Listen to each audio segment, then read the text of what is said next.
Salut à tous et bienvenue au Vidéo Club de Bad Frank. Pour cette première vidéo, je vous propose un retour dans les années 80. Mais attention, pas n'importe lesquels, les années 80. C'est ça l'esprit des années 80. Ce soir on se mate State Park, aussi appelé Heavy Metal Summer. Il est réalisé par le duo Kerry Feldman, Rafał Zielinski, à qui on doit rien de connu ici en gros. Le film est sorti en 1988 et met en scène Kim Myers, qui joue Eve. Elle a juste fait des apparitions brèves dans des épisodes de Walker Texas Ranger, Six Feet Under, Le Caméléon, etc., etc. Au niveau film, on peut pas dire que ce soit resplendissant non plus. Outre son tout premier rôle dans Freddy 5, rien à signaler d'intéressant. Isabelle Mejias, alias Marsha, joue dans Scanners 2. Sérieux, mais qui a vu ce film?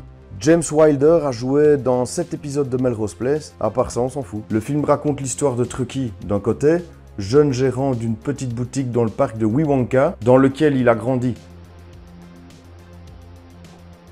Et s'y est occupé de son petit frère Traylor. On joue à shoot dans le bébé. Le bougre stresse un max car Monsieur Ranswell de Ranswell Industries, un riche investisseur ayant racheté une parcelle du parc, compte niquer l'écosystème pour y construire une usine de pesticides. Enculé. Je vous ai pourtant envoyé plusieurs lettres. Vous devez partir au plus tard demain. Non, je crois que je vais rester ici. Truckee se déguise alors en ours, se faisant surnommer Willy, sorte de justicier aux yeux de nombreux visiteurs, en fait surtout les visiteuses. Et commence à foutre le souk en réalisant plein de pranks, comme inonder un début de chantier. Willy dit, Ranswell fait trempette. Faire exploser une cabane de chantier. Foutre des putois. Le projet de Ranswell pue. Décorer les grilles avec des plantes vénéneuses et j'en passe. Là, vous pouvez voir une plante d'une espèce très particulière que le public connaît sous le nom de sumac vénéneux. Elle est très urticante. Ça a le don de faire chier grave Monsieur Ranswell qui commence à en avoir plein le cul. Un des rangers du parc, une espèce de fraude-cul se prénommant Carl, Vous connaissez la peine encourue pour détenir ce genre de choses? se jure de choper Willy l'ours pour coffrer ce bâtard, mais la tâche s'avère ardue, surtout con comme il est. En plus, il me fait penser au ranger Woodlaw.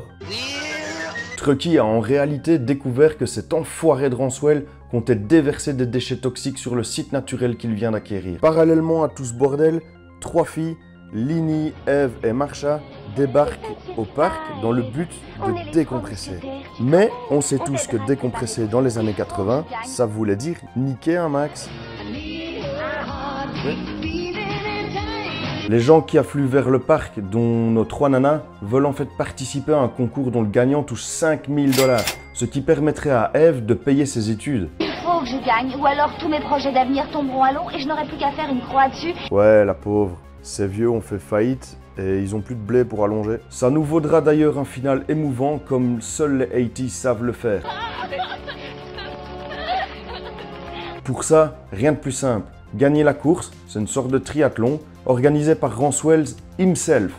Il s'agit du Willy Wonka Wilderness Challenge. On a Eve qui découvre que Truckee est Willy grâce à son cul.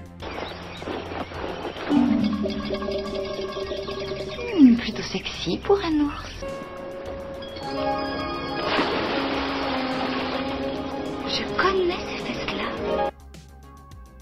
Elle lui fait un chantage, tranquille, pas trop chien. Il doit lui apprendre à gérer l'axe orientation pour la course. Pendant ce temps-là, Lini, la future mariée, lorgne sur tous les mecs du parc pour finir par s'en taper un au calme. Et Marsha tente de pécho un métalleux débile qui traîne avec son acolyte. Ces deux punks, comme ils disent dans le film, sont un condensé de tous les pires stéréotypes qui existent au monde. Quand elle découvre que c'est un punk, elle trace sa route. Et lui, il lui dit de la merde. Mais elle va pas lâcher l'affaire et elle va vouloir tourner badass comme lui. Parce qu'au final, ses hormones sont plus puissantes que son éducation judéo-chrétienne. Alors, on danse? Ah non. J'ai un petit ami. S'ensuit toutes sortes de situations burlesques, loufoques, dans lesquelles les multiples clans de protagonistes vont vivre des aventures et croiser leur chemin. Je m'arrête là pour le scénar. Je vous en ai déjà dit beaucoup. Le but de ce vidéoclub, c'est pas que vous matiez des films par procuration, mais de vous donner envie de les voir. State Park appartient au style screwball comedy, comédie loufoque en gros. C'est un genre qui possédait ses propres règles, comme avoir des persos féminins libérés, aux personnalités fortes, des situations ridicules, et dans ce sous-genre, un peu de sexe quand même. Parce que merde, de 1, c'est la 80s, et de 2, à ce temps-là, les différents pays, comme le Canada pour cet exemple, avaient tendance à refouler les productions trop érotiques. Donc, il fallait en profiter une dernière fois en gros. C'est clair que c'est pas aujourd'hui qu'on pourrait sortir ce genre de péloche. D'ailleurs, aujourd'hui, on ne sortirait plus de péloche tout court. En définitive, ce film est un des exemples du déclin de l'âge d'or du genre. Les angles sont vachement plus arrondis que ses prédécesseurs, Hot Dog the Movie, la saga de Lemon Pop Cycle, Porky's, Screwballs et j'en passe. Ce film visait clairement les ados, voire les couples d'ados. Il est beaucoup moins trashouille que ses aînés, la faute à un puritanisme revenu sur le devant de la scène à l'époque. A noter que le film n'est pas adapté aux féministes 2.0 ni au SJW de tout poil. Ici, une meuf, elle ne donne pas la clé à molette. Alors passe-moi la clé à molette. Tu sais, je pense qu'on devrait tous s'entraider quand on en a besoin, pas toi? J'ai dit la clé à molette. Non, car elle se tromperait. Je serais si fière de t'aider.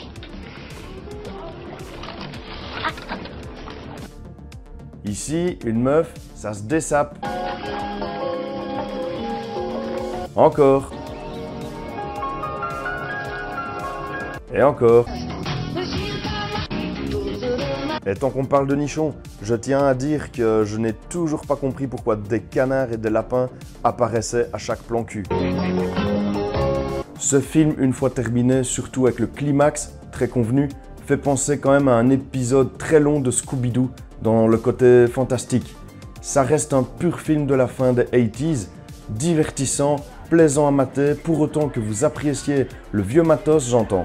Allez, je m'arrête là, et pour ceux qui sont intéressés, j'ai le film en magasin. Et ça, tu trouveras pas sur Netflix.